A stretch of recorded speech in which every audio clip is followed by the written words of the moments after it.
गुलनाज। रिजवाना ने हैरत से सामने देखा। मुंसिफ जिस औरत का हाथ थाम कर सहारा देने के अंदाज में अंदर ला रहा था वो बिलाशुबा गुलनाज ही थी। रिजवाना ने जिसे बरसों पहले देखा था और आज वो कितनी मुख्तलिफ थी। अम्मा, ये तो कितनी लागर हो गई है, कोई इसका ख्याल नहीं रखता। उन्होंने हैरत से पास खड़ी सास को देखा। ख्याल तो बहुत रखती थी इसकी बहन। अम्मा जी ने ही आगे बढ़कर गुलनाज को बाजू से पकड़ा। लेकिन उम्र भी तो कितनी हो चुकी, फिर एक नीम पागल इंसान अपने मूड का गुलाम होता है, उस पर जोर ज़बरदस्ती नहीं चलती। उसका दिल चाहता है तो खा पी लेती है, वरना यूं ही खाना खराब होता रहता है। वो बोलते हुए उसे अंदर ले आई। मुंसिफ ने फ़ोन पर ही अम्मी को बता दिया था कि वो गुलनाज खाला को अपने साथ ला रहा है। फिरोज़ा और एलिया ने एक कमरा उसके लिए खाली किया। जिस वक्त उसे अंदर लाकर बिठाया गया, तानिया भी वहाँ मौजूद थी। वो बड़े ध्यान से गुलनाज को देख रही थी।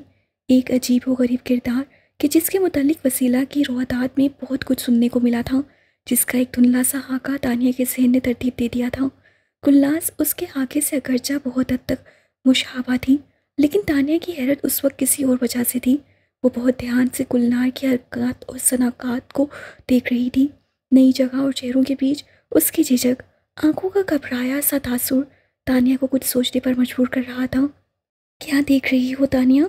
वसीला ने आहिस्ता से उसका कंधा छुआ तो वो चौंक कर मुड़ी, फिर मुस्कुरा दी। कुछ नहीं, बस वैसे ही एक डॉक्टर की नज़र से इनको देख रही थी। तानिया ने आबरू से दूर बैठी गुलनाज की तरफ इशारा किया। तो क्या देखा फिर? वसीला के अंदाज में दिलचस्पी सी थी। तुमने इनके साथ बहुत वक्त गुजारा है।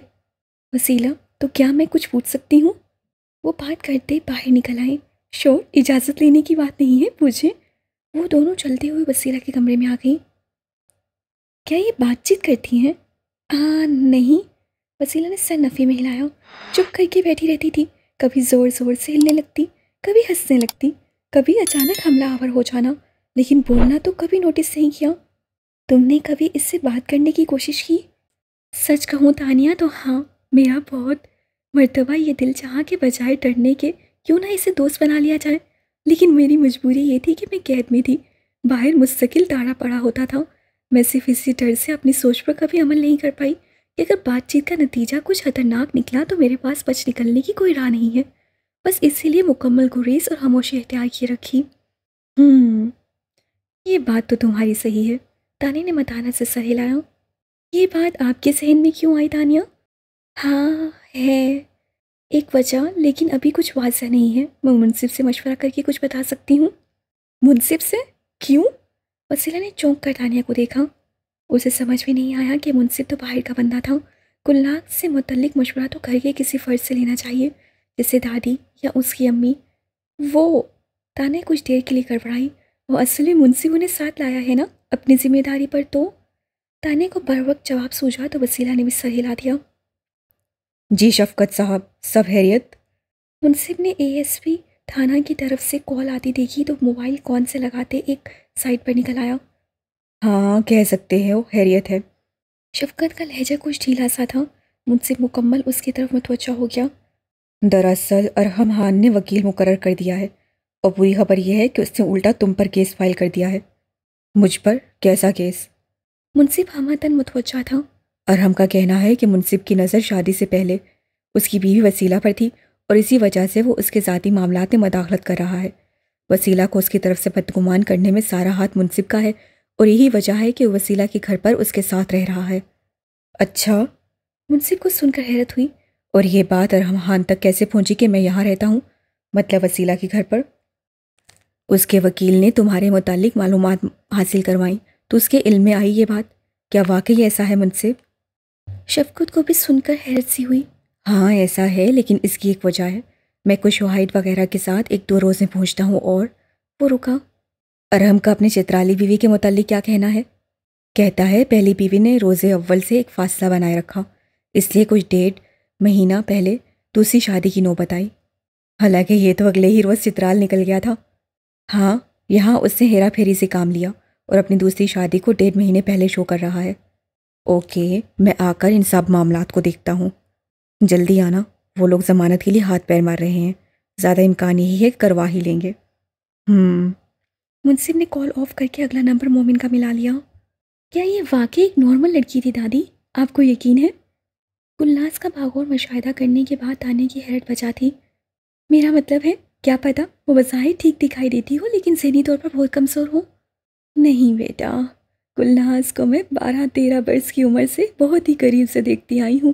وہ اپنی بہن شہناز کے بیاہ کے موقع پر اس کے ساتھ ہی حویلی آئی تھی۔ بالکل نارمل شوخ اور شرارتی سی بچی تھی۔ گھر بھر میں ادھم مچائے رکھنا، بھاگ دوڑ کر سارے کام انجام دینا، میرے ساتھ بیٹھ کر مجھ سے پرانے قصے سننا، کہیں کچھ بھی عام لڑکیوں سے ہٹ کر نہیں تھا۔ کم گو تھی؟ بالکل نہیں، دادی نے فوراً نفی کی۔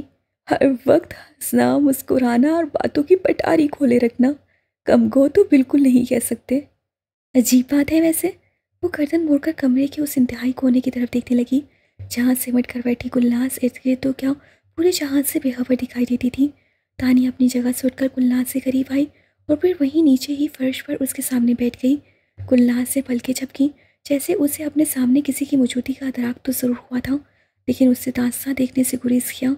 تانیہ نے اپنا ہاتھ ہلکے سے اسے گھٹنے پر رکھ کے ہاتھ پر رکھا۔ بات سنو، تانیہ نے آہستہ سے اسے پکارا تو اس سے اپنا ہاتھ پیچھے کھینچ لیا۔ آپ مجھے بہت اچھی لگی ہیں، کیا میں آپ سے بات کر سکتی ہوں؟ تانیہ نے ہاتھ پھر اس کے ہاتھ پہ رکھا۔ گلناز کی پلکیں ایک بار پھر جھپکیں اور اس کی آنکھوں نے فرش پر دائیں بائیں دیکھا لیکن نظروں کو سامنے اٹھایا نہیں۔ تانیہ کی پوری توجہ اس کے چہرے اور آنکھوں پر تھی اور ابھی تک صرف آنکھوں سے تانیہ کی باتوں کا رسپانس دے رہی تھی، یا بس اتنا کہ اس سے اپنا ہاتھ ایک بار پھر پیچھے کھینچا تھا۔ آپ کا نام کیا ہے؟ تانیہ نے ہمت نہ ہارتے ہوئے پھر سے بات کو آگے بڑھایا لیکن وہ یوں ہی بیٹھی رہی۔ میرا نام تانیہ ہے، میں یہاں بالکل اکیلی ہوں، میرے ساتھ بات کرنے والا کوئی نہیں، اگر آپ مجھ سے بات کریں تو مجھے اچھا لگے گا۔ دادی بتا رہی تھی آپ کی آواز بہت خوبصورت ہے، کیا میں آپ کی آواز سن سکتی ہوں؟ تانیہ نے پھر اس کا ہاتھ ہلکا سا ہلا کر متوجہ کیا لیکن اس نے اپنے لب بے ہاتھ سا بھینچ لیے تھے۔ تانیہ کے لبوں پر مسکراہٹ آئی۔ گلناز اسے سن بھی رہی تھی اور سمجھ بھی رہی تھی۔ اچھا تو آپ کا نام گلناز ہے، دیکھیں آپ نے تو نہیں بتایا، مجھے دادی نے بتا دیا۔ ویسے بہت خوبصورت نام ہے گلناز۔ مجھے لگتا ہے گلناز آپ کی ہنسی بہت پیاری ہوگی لیکن آپ اتنی سنجیدہ رہتی ہیں، ہنسا مسکرایا کریں، بہت اچھی لگے گی۔ تانیہ نے ہمت نہ ہارتے یک طرفہ گفتگو جاری رکھی اور متواتر اس دوران گلناز کے تاثرات کا جائزہ لیا۔ کچھ دیر مزید اس سے کچھ ایسے ہی ملی جلی باتیں کی لیکن پھر ایلیا نے آواز سے کر متوجہ کیا تو تانیہ کو اٹھنا ہی پڑا۔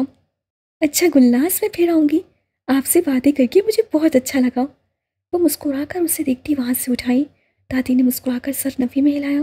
انہیں تانیہ کی یہ کوشش بالکل بے فائدہ لگی۔ میں نے پہلے کہا تھا امی، یہروں پر اتنا مہربان ہونے کی بالکل ضرورت نہیں تھی، دیکھ لیا ارہم کی گندی سوچ نے اس کا کیا فائدہ اٹھایا۔ وسیلہ نے جب سے سنا کہ ارہم نے الٹا منصف کو پھنسانے کی کوشش کی تھی اس کا ڈپریشن کم ہونے میں ہی نہیں آ رہا تھا۔ ارہم نے بجائے اپنے گناہ قبول کرنے کے وسیلہ کو ہی شک کے دائرے میں لا کھڑا کیا تھا۔ ریپوٹیشن پر سوال اٹھائے جانا کتنا تکلیف دہ ہوتا ہے، وسیلہ کو اس کا خوب ادراک ہو رہا تھا۔ اچھا اب خود کو پریشان کر کر کیا ملے گا، منصف ہے نا، سب دیکھ لے گا۔ رضوانہ کو وسیلہ کی فکر ہونے لگی۔ آج کل تو ہر چھوٹی بڑی بات وہ ذہن پر سوار کر لیتی تھی۔ منصف منصف، وہ غصے سے چلا اٹھی۔ کتنا ڈیپینڈ کرنے لگی ہیں امی آپ اس پر، اور یہ کیا طریقہ ہے کسی کے احسان چکانے کا کہ لا کر گھر میں ہی بٹھا دیا جائے۔ آپ کی یہ چھوٹی سی لاپرواہی ارہم اور تائی کے سارے بڑے بڑے گناہ چھپا دے گی، لیکن آپ کو ابھی بھی ایک ہی نام سجائی دے رہا ہے۔ وہ بنا تھکے بولے ہی چلی گئی۔ رضوانہ نے بے بسی سے ساس کی طرف دیکھا۔ ان سب نے تو یہ فیصلہ کیا تھا کہ فی الحال وسیلہ کو اس کے سچ سے بے خبر رکھا جائے، لیکن یہ بھی ارہم کی مہربانی کیسا نہیں ہو پایا اور اس کے فائل کردہ کیس کے متعلق وسیلہ کو بھی پتہ چل گیا۔ یہاں آؤ وسیلہ، ادھر میرے پاس بیٹھو۔ دادی نے اسے اطمینان بھرے لہجے میں اسے مخاطب کیا تو وہ چلائی ہوئی سی ان کے نزدیک آئے۔ آپ ہی سمجھائیں امی کو، ان لوگوں کو ہمارے ہاں بالکل نہیں رہنا چاہیے۔ کرائے کے مکانوں کی کمی ہے کیا؟ یہ لوگ اگر ابھی بھی یہاں سے چلے جائیں تو ہم ارہم کو غلط ثابت کر سکتے ہیں۔ ارہم غلط ہی ثابت ہوگا، کیوں اتنا بھکلا رہی ہو، بیٹھو شاباش۔ انہوں نے ہاتھ پکڑ کر وسیلہ کو اپنے پاس بٹھایا اور رضوانہ کو آنکھوں کے اشارے سے باہر جانے کو کہا۔ رضوانہ خود بھی مجبور بیٹھی، اب یہی سوچ رہی تھی کہ وسیلہ کو سچ بتائے بنا اب چارہ نہیں ہے۔ وہ خاموشی سے اٹھ کر باہر چلی گئی۔ وسیلہ کو تو اماں ہی صحیح انداز میں سمجھا سکتی تھیں اور ایسا ہی ہوا۔ ہاجرہ بیگم نے نرمی سے وسیلہ کے بالوں میں ہاتھ پھیرتے اسے شہناز کی ان عزائم سے بھی آگاہ کر دیا جنہوں نے ماضی میں اس کی ماں کو کتنا نقصان پہنچایا تھا اور جس کے نتیجے میں خود حاجرہ کو کتنے کٹھن فیصلے کرنے پڑے تھے۔ منصبہ امی کا بیٹا؟ وہ کھلا منہ لیے حیرت سے دادی کو دیکھ رہی تھی۔ اور میں؟ اگلا سچ اس سے بھی زیادہ تکلیف دہ تھا۔ وہ اپنی ماں کی کچھ بھی نہیں لگتی تھی۔ اس کی بہنیں، دادی، مومن بھیا، مامی، ماموں، بچے، کوئی بھی اس کا اپنا نہیں تھا۔ اور وہ برسوں سے اکیلی تھی۔ اور اس کی امی بیٹی کی محبت میں کتنی مجبور تھی۔ وہ امی سے ان کے بیٹے کو باہر نکالنے کا کہہ رہی تھی، جبکہ اس گھر پر خود اس کا کوئی حق نہیں تھا۔ وہ عجیب بے ڈھنگے انداز سے سوچتی جا رہی تھی۔ وہ جتنا زیادہ سوچ رہی تھی اتنا ہی انتشار کا شکار ہو رہی تھی۔ وسیلہ رکو، کہاں جا رہی ہو؟ دادی اسے باہر نکلتا دیکھ کر پکارتی رہ گئی، لیکن وہ باہر صحن میں نکل آئی تھی۔ عجیب بے خبری کی کسی کیفیت تھی۔ وہ برآمدے کے سینے پر ہی بیٹھ گئی۔ دادی نے ایلیا کو اس کے پیچھے بھیجا۔ آپ بھی یہاں کیوں بیٹھ گئی؟ اندر آؤ۔ ایلیا نے اس کے کندھے پہ ہاتھ رکھ کر متوجہ کیا، لیکن وہ ہاتھوں پر ماتھا گرائے رو رہی تھی۔ رمشا بھی ایلیا کے پیچھے پیچھے باہر آ گئی تھی۔ رو کیوں رہی ہیں؟ ہم کیا آپ کے لیے پرائے ہو گئے ہیں؟ رشتے کے صرف خون کے سچے ہوتے ہیں، بولو نا آپ ہی۔ ایلیا کو بھوکلاہٹ میں کچھ سمجھ نہیں آ رہا تھا کہ کیسے تسلی دے۔ ہوتے ہیں، سچے رشتے تو خون کے ہی ہوتے ہیں۔ وہ کچھ اور زور سے رو پڑی۔ نہ ہوتے تو کیا امی بنا کسی مصلحت کو خاطر میں لائے منصف کو اپنے گھر لے آتی؟ اب اتنی باتیں سن رہی ہیں لیکن بیٹے کو گھر سے بھیجنے کو تیار نہیں، کیونکہ وہ خوش ہیں آپ ہی، انہیں ان کا بیٹا ملا ہے۔ کیا آپ خوش نہیں ہیں؟ ہونا چاہتی ہوں۔ اس سے اپنے رونے گلے پر قابو پایا۔ آنکھیں البتہ ابھی بھی برس رہی تھیں۔ لیکن یہ مجھ سے نہیں ہو پا رہا، مجھے اپنا اکیلا پن بہت برا لگ رہا ہے۔ وہ پھر رونے بیٹھ گئی اور رمشا جو ان دونوں کی پشت پہ کھڑی ان کی باتیں سن رہی تھی وسیلہ کی دائیں جانب آ کر بیٹھ گئی۔ وسیلہ کا سر جھکا ہوا تھا، ایک ہاتھ سے وہ اپنی آنکھیں صاف کر رہی تھی اور دوسرا اس سے گھٹنوں پہ دھرا تھا۔ رمشا نے اس کے ہاتھ پر اپنا ہاتھ رکھا۔ کیا اس لمس میں بھی خون کے سچے رشتے کی حدت محسوس نہیں ہو رہی؟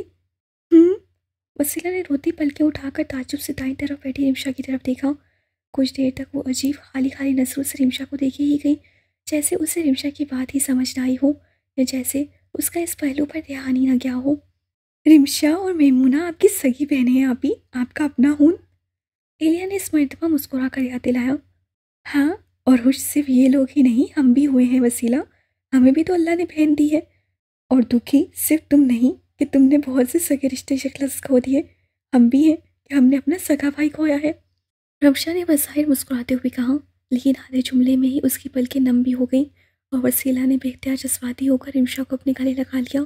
وہ واقعی اب تک یہ نہیں سوچ سکی تھی کہ اس دنیا میں اس کی سگی دو بہنیں ہیں جو اسے ابھی ابھی ملی ہیں، اور اکیلی تو وہ بھی نہیں تھی۔ نہ جانے یہ حسد بھی اتنی بری چیز کیوں ہے، حقیقتیں ہی دھندلی پڑ جاتی ہیں۔ آئی ایم سوری رمشا، میں واقعی اس بارے میں تو سوچ ہی نہیں رہی تھی، اور مجھے میمونہ آپی سے بھی ملنا ہے۔ اس سے آنکھیں صاف کرتے مسکرا کر رمشا کو دیکھا تو وہ بھی ہنسی۔ جی وہ بھی بہت بے چین ہے ملنے کے لیے، میں انہیں آج ہی کہتی ہوں کہ وہ کچھ روز کے لیے یہاں آ جائیں۔ مجھے امی سے بھی معافی مانگنی ہے، بلا وجہ میں ان پر اتنا چلائی ہوں۔ وہ اب سخت پیشیمان لگ رہی تھی۔ آپ جانتی ہیں وہ کبھی خفا نہیں ہوتی، پھر آپ کا جذباتی ہونا بھی جائز ہے آپ ہی۔ ایلیا نے اس کا ہاتھ دبا کر تسلی دی۔ لیکن مجھے سمجھ نہیں آتی ارحم کے الزامات کا کیا کریں گے؟ وہ ایک نئی فکر میں پڑ گئی۔ جی وہ بھی سوچ لیا ہے۔ ایلیا اپنی جگہ سے اٹھ کر وسیلہ کے پیچھے آئی، اس کے بکھرے بال سمیٹ کر ہیئر بینڈ میں مقید کیے۔ اور وہ یہ آپ ہی کہ اب اس سچ کو دنیا پر بھی تو ظاہر کرنا ہے، اور جب یہ سامنے آئے گا تو ارحم کے بے بنیاد الزامات اپنے آپ دم توڑ جائیں گے۔ کیا وہ لوگ مان جائیں گے؟ وسیلہ نے آنکھیں صاف کرتے اس بار لہجہ درست کیا۔ اس کا ذہن پہلی مرتبہ ایک اور سمیت روانہ ہوا۔ ماننا ہی پڑے گا، منصف بھیا آج کل انہی شعاعت کو اکٹھا کرنے میں لگے ہوئے ہیں، اور کر لیں گے انشاءاللہ۔ اب اندر چلے۔ اس سے وسیلہ کی تھوڑی اونچی کرتے مسکرا کر دیکھا تو اس سے بھی سارا سوات میں ہلایا۔ اسے اندر جا کر امی اور دادی سے معذرت کرنی تھی، بلکہ امی کو تو مبارکباد بھی دینی تھی۔ اللہ نے انہیں بیٹے کی خوشی سے بھی نوازا تھا، بس یہ خوشی ان تک پہنچی دیر سے تھی۔ اب ان لوگوں کو بچنا نہیں چاہیے ارحم، ان کے گناہ اب ناقابل معافی ہو چکے ہیں۔ شہناز کا سینہ سلگ رہا تھا، آنکھوں سے چنگاریاں نکل رہی تھیں۔ بچ کر نکل بھی نہیں سکتا۔ ارحم نے ہاتھ میں پکڑے پیپرز کو جیسے منصف کی گردن سمجھ کر دبوچا۔ منصف کے گلے میں اس نے کیس کا تو ایسا پھنسایا تھا کہ اس کے بچ نکلنے کی راہ ارحم کو دور دور تک دکھائی نہ دیتی تھی۔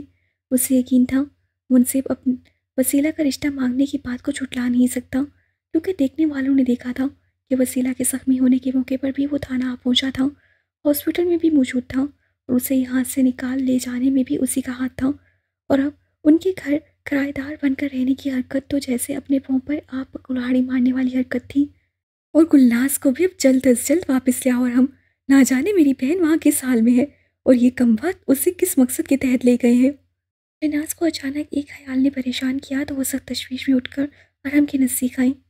सुनो अरहम, कहीं उन्होंने मेरी झल्ली बहन के साथ कुछ कर ना दिया हो। उससे भी तो वसीला को बहुत परेशान किया था तहखाने में, कहीं वो उसका बदला। नहीं। अरहम ने सर नफ़ी में हिलाया, उनमें आपस में छोड़े। अब वो संजीदगी से कुछ सोच रहा था। हालांकि वापसी पर अभी चुप रहे। हैं? क्यों अरहम? अब मैं वापस आ गई हूँ, मैं क्यों अपनी बहन को उन जालिमों में छोड़ दूँ? इसलिए कि यहाँ उस मुंसिफ पर एक और केस बन सकता है। मैं शिकायत दर्ज कराऊंगा कि उन्होंने मेरी खाला को हब से बेजा में रखा हुआ है और हमें ब्लैकमेल करने के लिए उसे अपने साथ ले गया है। अच्छा। शहनाज को बात कुछ ज़्यादा समझने नहीं आई। ना तो वो क्या मेरी आपकी इजाज़त से लेकर गया है खाला को? अरहम उल्टा उनसे पूछने लगा तो शहनाज ने सर को नफ़े में हिलाया। पूछा तो नहीं था। तो बस फिलहाल मुझे केस दायर करने दें। उसे तो मैं चारों जानिब से फंसाऊंगा और ऐसे ऐसे केसेस कि पुलिस वालों की अकल टिकाने आ जाएगी। वो कह के लगाता अपने कमरे की तरफ चल दिया। शहनाज भी अब कुछ कुछ समझते उस रुख पर सोचने बैठ गई थी। बात तो अरहम की सोलाने दुरुस्त थी। वो भला क्या लगता था गुलनाज का कि यूं उचक कर साथ ले गया। मुंसिफ की नीयत और उसके इरादों पर बजाय परेशान होने के उल्टा उन्हें उसी के गले की रस्सी बनाना चाहिए। अंकल, मैं अपने किए पर शर्मिंदा हूँ और मैं चाहता हूँ कि आप अपने शहर अपने घर वापस आ जाएं। शायद इस तरह भी मेरे पछतावों में कुछ कमी आ सकेगी। ईसा ने सर झुकाए हंसा शर्मिंदगी से आगाज़ किया और सरफराज साहब बस खामोशी से ही बैठे रहे। मुंसिफ ने उन्हें ईसा से मुलाकात के लिए तैयार किया था। मुंसिफ की बात वो टाल ना पाए, वरना उनका दिल अब ईसा की सूरत तक देखने का रवादार नहीं था। उन दोनों की मुलाकात एक रेस्टोरेंट में हो रही थी, क्योंकि सरफराज अहमद उसे घर बुलाने पर आमादा ना हुए थे। मेरी वजह से आप सब हिजरत पर मजबूर हुए। तानिया साहिबा का क्लिनिक बंद हुआ। मैं आपके हर नुकसान का अजाला करने को तैयार हूँ। ईसा बोल तो रहा था, लेकिन कुछ मौके ज़िंदगी में वाक़ई ऐसे आ जाते हैं कि इंसान के पास अल्फाज ही ख़त्म हो जाते हैं। वो भी इस वक्त बिल्कुल समझ नहीं पा रहा था कि अपना मुद्दा किन लफ्ज़ों में सरफराज साहब तक पहुँचाए। वो नुकसान कतई इतने अहम नहीं है बरखुदार जिनकी जानिब आप इशारा दे रहे हैं। सॉरी अंकल, मेरा वो मतलब नहीं था। ईसा एक बार फिर खोखला सा गया। बस आप मेरे जवान भाई की मौत का सदमा समझकर मेरी कोताहियों को फरामोश कर दें। मैं हकीकतन आपसे नज़रें मिलाने के काबिल नहीं हूँ। ईसा ने इस मर्तबा अपने दोनों हाथ सरफराज साहब के सामने छोड़ दिए। ये मत करो ईसा। सरफराज साहब ने आगे बढ़कर उसके हाथ छुड़ाए। मेरे दिल में तो कोई गिला कोई शिकायत बाकी नहीं है। हाँ, बस मैं इतना चाहता हूँ कि हमें आज़ादी से जीने दिया जाए। वो तभी लफ्ज़ों में उसे जिता गए कि अब वो उससे कोई भी राब्ता नहीं रखना चाहते। ईसा ने उनकी बात पर हैरत से उन्हें देखा। इसका मतलब आपने मुझे माफ़ नहीं किया अंकल? मैं शर्मिंदा हूँ, माफ़ी का तलबकार भी हूँ और उसके साथ साथ ये भी चाहता हूँ कि तानिया से मेरा रिश्ता भी कायम रहे। इतना सब कुछ होने के बाद भी ये तवक्का रखना। सरफराज साहब ने दांत सा बात को अधूरा छोड़ा।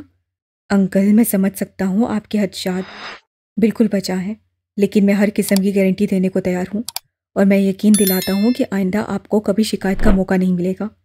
और सच पूछें अंकल, तो सोहेब की मौत के वक्त सभी कुछ एकदम इतना मेस्ड अप हो गया था कि सोचने समझने की सलाहियत भी काम करना छोड़ चुकी थी। वरना यकीन माने, मैं हर किस्म के हालात में अमूमन बहुत मतवाज़िन रहता हूँ, लेकिन जवान भाई की मौत, आप प्लीज़ समझने की कोशिश करें। सरदार ईसा, मैं उन वालदैन में से हूँ जो अपने बच्चों के हुनर, उनके टैलेंट के आड़े आने की बजाय उनकी सही समित में रहनुमाई करते हैं। मैंने तान्या की काबिलियत उसकी अपनी ज़ात पर एतमाद की बदौलत उसे वही करने दिया जो वो करना चाहती थी, और वो अपने पेशे और अपने काम से बेहद मुतमिन थी। लेकिन चंद माह पहले जो हादसा उसकी ज़िंदगी में पेश आया, उससे बज़ाहिर तो हमारा कुछ नहीं बिगाड़ा, लेकिन मेरी बेटी का अपनी ज़ात पर से एतमाद बिल्कुल तहस नहस कर दिया है। सोहेब आपका भाई लेकिन तानिया का पेशेंट था। बज़ाहिर ये लगता है कि वो आपके खौफ की वजह से अपना क्लिनिक छोड़ गई, लेकिन हकीकत ये है कि अब वो अपने आप को इस काबिल नहीं समझती कि अपने काम को जारी रख सके। उसे लगता है वो अपने पेशे से इंसाफ नहीं कर पाई, और मुझे जहाँ ان دکھائی دیتے حالات پر تکلیف ہے، وہاں کچھ مستقبل کے اندیکھے خدشات کی فکر بھی لاحق ہے۔ آج کرائسس کا شکار اس کا پیشہ ہوا، کل کو ازواج زندگی کی اونچ نیچ میں بھی وہ اپنی شخصیت کے ساتھ یہی سب کر بیٹھی تو ذمہ دار کون ہوگا؟ کیا میں نئے سرے سے کچھ اور پچھتاووں کی گرداب میں پھنس جاؤں گا کہ جانتے بوجھتے میں نے اپنی بیٹی کے ساتھ کیا کر دیا؟ مجھے بھی ان سب باتوں کا احساس ہے انکل، اور میں ان سب کوتاہیوں کا ازالہ کرنا چاہتا ہوں۔ میں جانتا ہوں سر کہ یہ ایسی خوشیاں نہیں جن کا حصول دولت سے ممکن ہو۔ میں وعدہ کرتا ہوں کہ تانیہ کی شخصیت کا کوئی رنگ آئندہ کبھی پھیکا نہیں پڑے گا، یا کم از کم اس کی وجہ عیسیٰ نہیں ہوگا۔ سرفراز صاحب نے اس مرتبہ سوچنے کے لیے کچھ وقت لیا۔ اس معاملے میں تانیہ کی رائے کو ترجیح دوں گا۔ وہ بہت سمجھدار بچی ہے، اپنا اچھا برا خود سمجھ سکتی ہے۔ باقی آپ کو سننے کے بعد اتنا ضرور کروں گا کہ اس کا جواب نہ میں ہوا تو اس کو کنونس کرنے کی ایک کوشش کروں گا۔ جی بہت شکریہ انکل، مجھے تانیہ کے جواب کا انتظار رہے گا۔ عیسیٰ کے لیے یہ بھی کیا کم تھا کہ انکل کا جواب مکمل انکار سے نیم رضامندی کی طرف آ گیا تھا۔ یہ تو بہت بڑا ٹوسٹ ہے۔ اے ایس پی شفقت نے حیرت سے منصف کو دیکھا۔ اور ہم کو اس بارے میں معلوم ہے؟ بالکل نہیں۔ منصف ہنس دیا۔ ان کے لیے نہ صرف شاکنگ بلکہ بالکل بے یقینی کا معاملہ ہوگا۔ ہاں ایسا ہی ہوگا، وہ اسے اپنی دادی کی سازش اور جھوٹ تصور کریں گے اور یکسر جھٹلا دیں گے۔ نہیں جھٹلا پائیں گے۔ منصف نے ایک بڑا لفافہ سامنے میز پر رکھا۔ شفقت احمد نے حیرت سے پہلے لفافہ اور پھر منصف کو دیکھا۔ یہ کیا ہے؟ یہ میری ڈی این اے رپورٹ، جو میری بہن ایلیا اور والدہ رضوانہ سے میچ ہوتی ہے، اور میری بہن میمونہ اور رمشا کی رپورٹس جو وسیلہ سے میچ ہیں۔ واو great Munsif. A S P شفقت نے تعریفی نظروں سے منصف کو دیکھا۔ اور میری دادی جان خود بھی بیان دینے کے لیے موجود ہیں۔ جو کچھ ماضی میں پیش آیا تھا وہ اسے عدالت میں دہرانے کے لیے تیار ہیں۔ تو مطلب ارحم کے الزام کو چھٹلانے کے لیے ہمارے پاس نہ صرف ایک مضبوط جواز آ گیا بلکہ ان ثبوتوں کی وجہ سے ارحم کا دائرہ کردہ کیس بھی خارج ہو جائے گا۔ نہ صرف یہ بلکہ اب تو تم حویلی کے وارث کی حیثیت سے اپنے حق کا دعویٰ بھی کر سکتے ہو۔ لیکن وہ سب فی الحال نہیں، ابھی کے لیے بس اتنا کہ یہ لوگ اپنے گناہ قبول کر لیں اور وسیلہ کو حلا مل جائے۔ اور اس کے لیے میں چترال سے بھی کچھ شواہد اکٹھے کیے ہیں۔ وہاں کچھ لوگ ایسے ہیں جو یہ گواہی دینے کے لیے تیار ہو جائیں گے کہ ارحم عین اپنی شادی کی پہلی رات اپنی دلہن کو چھوڑ کر چترال روانہ ہو گیا تھا، اور دوسری شادی ڈیٹ 2 ماہ بعد نہیں بلکہ 2 دن بعد ہوئی تھی۔ ہاں، اور اس کی بیوی کی میڈیکل رپورٹ بھی مددگار ثابت ہوگی۔ یہ ارحم پریگنینسی کے معاملے میں بھی جھوٹ سے کام لے رہا تھا۔ اے ایس پی شفقت نے بھی تائید کی۔ اچھا سر، تو مجھے اجازت؟ اوکے منصف، اب یہ انشاءاللہ بآسانی ہو جائے گا۔ منصف کے کھڑا ہونے پر شفقت احمد بھی اٹھ کھڑے ہوئے اور منصف نے مضافہ کر کے اجازت لی۔ ارحم کو چند دنوں پہلے ہی ضمانت پر رہائی مل گئی تھی۔ وہ سب دوبارہ اپنی حویلی چلے گئے تھے، اور ارحم نے منصف پر الزام لگا کر جو کیس فائل کیا تھا اس کے بل پر اسے پورا یقین تھا وہ منصف کو پھنسا کر بآسانی اس شکنجے سے باہر نکل آئے گا۔ لیکن وہ نہیں جانتا تھا کہ منصف کا سچ تو خود اس کی حویلی کی دیواروں کو ہلا دینے والا ہے۔ ان ماں بیٹی کی حیرت کو محض تصور کر کے ہی وہ اندر تک مسکرا دیا تھا۔ مجھے ایک بات سمجھ نہیں آ رہی اماں۔ رضوانہ نے چائے کا کپ ساس کے سامنے رکھا اور اپنا کپ لے کر ان کے سامنے بیٹھ گئی۔ ہاں کہو۔ منصف بتا رہا تھا کہ ارحم اور شہناز کی ضمانت پر رہائی ہو گئی ہے اور وہ حویلی چلے گئے ہیں، تو پھر وہ گلناز کی طرف سے کوئی خیر خبر کیوں نہیں لے رہے؟ شہناز بھابی تو گلناز کے حوالے سے بہت حساس رہی ہیں۔ وہ تو میں بھی سوچ رہی تھی کہ گلناز کو وہ کیوں نہیں بلا رہی۔ عاشرہ بیگم بھی اپنی جگہ حیران تھی۔ السلام علیکم۔ تانیہ اسی وقت کمرے میں مسکراتی ہوئی داخل ہوئی تو ان دونوں کی توجہ ادھر چلی گئی۔ وعلیکم السلام، جیتی رہو، آؤ آؤ۔ دادی نے اپنے قریب جگہ بنائی۔ کیسی ہیں دادی؟ طبیعت ٹھیک ہے اب آپ کی؟ اللہ کا شکر ہے بیٹا۔ اور آنٹی آپ؟ تانیہ نے رضوانہ کی طرف دیکھا۔ آپ کیسی ہیں؟ میں بھی ٹھیک ہوں، شکر ہے۔ تم سناؤ، امی کیسی ہیں؟ سب خیریت ہے آنٹی۔ اور تانیہ کی نظر بات کے دوران کمرے کے کونے میں گئی۔ گلناز آج بھی کمرے کے کونے میں نیچے زمین پر بیٹھی تھی۔ تانیہ نے سوال لیا۔ آنٹی کی طرف دیکھا۔ یہ کیسی ہیں؟ دوائی وغیرہ لے رہی ہیں؟ تانیہ ہی پچھلی مرتبہ گلناز کے لیے کچھ دوائیاں لکھ کر دے گئی تھی۔ ہاں، رمشا کے ہاتھ سے کھا لیتی ہے۔ مجھے لگتا ہے وہ رمشا کو پہچانتی ہے، کیونکہ وہ بتاتی ہے کہ ان کا بچپن سے ہی حویلی میں آنا جانا ہے۔ جی یہی وجہ ہوگی۔ تانیہ اپنی جگہ سے اٹھ کر گلناز کے پاس آئی اور اس کے سامنے نیچے بیٹھ گئی۔ अस्सलाम वालेकुम, कैसी हो गुलनाज? तानिया ने नहायत बशाश लहजे में नहायत दोस्ताना अंदाज में गुलनाज का हाथ थामा। गुलनाज से बेहासा सर उठाकर तानिया को देखा तो चेहरे के तासुर बदला। पहचान की हल्की सी झलक के साथ एक खुशी की लहर सी दौड़ी थी चेहरे पर। तानिया ने इन सब तासुरात को बड़ी खुशी की नज़र से देखा। पहले कुछ बोलने का इरादा किया, लेकिन ज़रा देर रुक कर कुछ सोचा। फिर गुलनाज का हाथ थाम कर उसे खड़ा किया। वो भी मेकान की अंदाज में उठकर खड़ी होते हैरत से तानिया को देखने लगी, जबकि तानिया मुस्कुराते हुए उसे दरवाजे की तरफ ले जाने लगी और राहदारी से होते वो गुलनाज को बाहर लॉन में ले आई। पहले कुर्सी पर बैठने का इरादा किया, लेकिन फिर कुछ सोचकर उसका हाथ थामे क्यारियों की नज़दीक ले आई। फूल अच्छे लगते हैं गुलनाज। तानिया ने एक फूल तोड़कर गुलनाज के हाथ में दिया और तानिया को शदीद हैरत हुई ये देखकर कि गुलनाज से बेहासा फूल को नाक के करीब ले जाकर सूंघा था। बस ज़ाहिर ही एक बहुत मामूली बात थी, लेकिन तानिया जानती थी कि ये हरगिज़ एक मामूली बात ना थी। गुलनाज का आम इंसानों जैसे रिस्पॉन्स देना बहुत अच्छा साइन था, और ये सिर्फ इस वजह से था कि तानिया ने उससे बातचीत शुरू की थी और घर जाते वक्त वो दूसरों को भी ये तनबीह करके गई थी कि गुलनाज के साथ खामोशी से पेश नहीं आना, बल्कि ज़्यादा से ज़्यादा बोलना है। तभी एलिया और रिमशा भी उससे बातें करती रही थीं। खाना देते वक्त बाकायदा उससे पूछा जाता कि वो क्या पसंद करेगी। एलिया उसके सामने कई किस्म की चीज़ें लेकर आती और कहती कि अपनी पसंद की चीज़ उठा लो, और वो भी आगे से ऐसा ही करती। जो फल उसे अच्छा लगता वो सिर्फ उसी को उठाती। रिमशा ने उसके कपड़े तब्दील करवाते वक्त उसके सामने 3 ड्रेस रखे और उसकी पसंद पूछी। गुलनाज से तब भी एक गुलाबी ड्रेस को उठा लिया। कंघी करते वक्त भी रिमशा उससे बातें करती रही थी। तो फूल आपको अच्छे लगते हैं। तानिया ने उसके लिए रंग बिरंगे फूलों का एक गुलदस्ता बनाकर उसके हाथ में दिया और उसका हाथ थाम कर घास पर चलना शुरू किया। चलना फिरना सेहत के लिए बहुत अच्छा होता है, और अगर कोई अच्छा दोस्त मिल जाए तो और भी मज़ा आता है। वो उसे तकरीबन खींचकर अपने साथ चलने पर आमादा कर रही थी, क्योंकि गुलनाज की चाल नॉर्मल ना थी, वो जैसे खिंची चली जा रही थी। तानिया ने भी कोशिश जारी रखी, अगरचे उसे काफ़ी दिक्कत हो रही थी, लेकिन फिर तीसरे चक्कर तक खींचा ताने में बहुत हद तक कमी आ गई। हत्ता कि 5वां चक्कर तक गुलनाज खुद ही चलने लग गई। तानिया ने उससे बोलना भी मुतवातर जारी रखा था, अगरचे देख चुकी थी कि गुलनाज की तरफ से जवाब मिलने की कोई उम्मीद नहीं, लेकिन वो हिम्मत नहीं हारना चाहती थी। उसे ये सुनकर बहुत हैरत होती थी कि एक बिल्कुल नॉर्मल लड़की बिना किसी सर की चोट वगैरह के कैसे इस हाल तक पहुंच सकती है।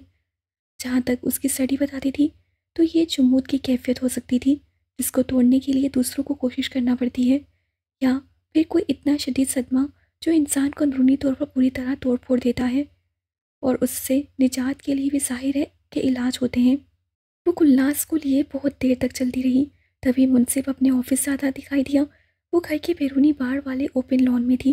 मुस्कुराकर मुनसिफ को हाथ हिलाया और गुलनाज को कुर्सी पर बैठा दिया। मुनसिफ भी जीप बंद करके उसी तरफ आ गया। वाह हो, डॉक्टर साहिबा तो बिल्कुल हिम्मत हारने को तैयार नहीं। जी, और काश कि उसे बहुत पहले किसी डॉक्टर को दिखा दिया जाता। वो गुलनाज को कुर्सी पर बिठाकर एक साइड पर आ गई। हाँ, ये तो तुमने सही कहा, लेकिन जहाँ तक मुझे याद पड़ता है ऐसा कभी नहीं किया गया। मुझे अपनी अम्मी की बातें याद है। वो घर में यूं ही जिक्र करती बताती थी कि बड़ी बीबी बीमार रहती हैं। हर वक्त का सर दर्द उन्हें बिस्तर पर ला चुका था। घर के सारे कामकाज गुलनाज ने संभाल लिए थे। तभी यूं ही अम्मी तबसरा करने के अंदाज में बताती कि गुलनाज को बिल्कुल चुप लग गई है। बहन की बीमारी और जमाल खान की बेवफाई ने उसे सदमा लगा दिया है। गुलनाज बीबी को देखकर मुझे बहुत अफसोस होता है तानिया। अब तो ये सोचकर कि वो मेरे अम्मी अब्बू के फैसले की वजह से। मुनसिफ का लहजा दुखी हो गया। तानिया ने बेख्तियार उसके बाजू पर तसल्ली देने के अंदाज में धमकी दी थी। इधर तानिया का पूछते वसीला जब गेट पर आई तो कदम बेख्तियार ये देखकर वहीं रुक गए कि मुनसिफ और तानिया सामने लॉन में आमने सामने खड़े बातें कर रहे थे। तानिया ने उसके बाजू पर अपना हाथ रखा था और गुलनाज वो उन दोनों से काफ़ी दूर कुर्सी पर अकेली बैठी थी। वसीला ने फ़ौरन ही अपने कदम वापसी के लिए खींच लिए। अलबत्ता मुनसिफ ने उसे गेट पर आकर रुकते और फिर वापस पलट कर जाते देख लिया था। ये क्या बकवास है हरम, दिमाग तो दुरुस्त है उन लोगों का। शहनाज का एकदम ही पारा चढ़ गया। मुनसिफ रिजवाना का बेटा है, ये कौन सा नया अफसाना है, और कौन जाहिल होगा जो ऐसी फजूल मनगढ़ंत कहानी पर यकीन करेगा। तो क्या ये झूठ है कि रिजवाना चची के बच्चे की पैदाइश मुंशी नोरेस के घर पर हुई थी और उसी रात उसकी बीवी को भी बच्चा हुआ? और हमने जानने के अंदाज में माँ से सवाल किया तो मसीह झुंझला उठी। यहाँ तक तो बात ठीक है, लेकिन ये उस वाक़े को एक नया मोड़ देंगे। ये तो सरासर घटिया हरकत है। तो क्या पैदाइश आपकी मौजूदगी में हुई थी? अरहम का लहजा एकदम संजीदा था वो माँ की तरह गुस्से में दिखाई न देता। नहीं, जिस वक्त मैं वहाँ पहुंची बच्चे पैदा हो चुके थे। तुम्हारी दादी थी उन दो औरतों के पास। तब तो ये मुमकिन है ना कि बच्चे तब्दील कर दिए गए हों। तुम भी उनकी दो नंबरी में आ रहे हो। और वो दाहिया, क्या नाम है कमबख्त का? हाँ, वो सुरैया, वो हट्टी कट्टी आज भी मौजूद है। वही उनका झूठ सामने लाएगी। मैं आज ही। किसी सुरैया वरैया की जरूरत नहीं। मुंसिफ के पास डीएनए रिपोर्ट है। अरहम का लहजा सर्द और ढीला सा था। शहनाज से चौंक कर बेटी को देखा। क्या है मुंसिफ के पास? वो एक टेस्ट की रिपोर्ट होती है जिससे ये साबित होता है कि मुंसिफ रिजवाना चची का बेटा और वसीला उस मुंशी की बेटी है। हाय, ऐसा कौन सा टेस्ट होता है? और ये रिपोर्ट तो जाली भी बनती है ना? किया होगा उस पुलिस वाले ने ऐसा कोई घपला। उसने कहा है कि चाहे तो हम अपनी मर्जी की लेबोरेटरी से दोबारा ये टेस्ट करवा सकते हैं। अरहम ने गोया चलकर इतला दी और इस मर्तबा शहनाज का भी मुंह खुला रह गया। मुंसिफ हवेली का वारिस बन जाएगा, वो भी अधो-अध। शहनाज तो सदमे से जैसे गिरने वाली हो गई। और ये सब किया धारा तुम्हारी दादी का है। बरसों पहले वो अपने पोते को बचा ले गई थी, जबकि उस रात तो वो जैसे पलंग के कोने पर गिरने के अंदाज से बैठ गई।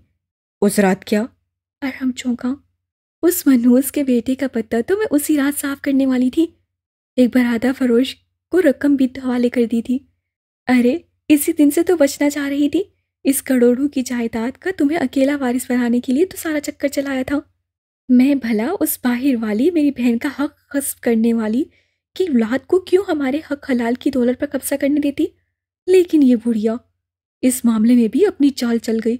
अरे अरहम, उस रिपोर्ट का कुछ कर सकते हो तो सोचो। ये तो बहुत मुश्किल है। अरहम ने सांस अंदर खींचा। स्वाहे इसके, अब इसका कोई हल नहीं कि उस मुंसिफ को ही दुनिया से उठवा दिया जाए। अरे हाँ ना, तो करो उसका कुछ। अभी गवारा है, बाल बच्चे कोई नहीं। निकाल फेंको उस कांटे को। इतना आसान नहीं। एक तो वो पुलिस में है, दूसरा ऐसे हसास मौके पर कोई भी वाकया खुद हमें मशकूक कर देगा। तो कुछ ऐसा करो कि मौत बिल्कुल हाथ सा लगे। शहनाज तो यकदम ही संजीदा हो गई, जैसे अब इसके सिवा और कुछ सुझाई ना देता हूँ। करता हूँ कुछ। अरहम अचानक ही कमरे से बाहर निकल गया। यके बाद दीगरे इतना कुछ हुआ था कि उसे अब सोचने के लिए भी बाकायदा फरागत चाहिए थी। बाकी आइंदा माँ इंशाल्लाह।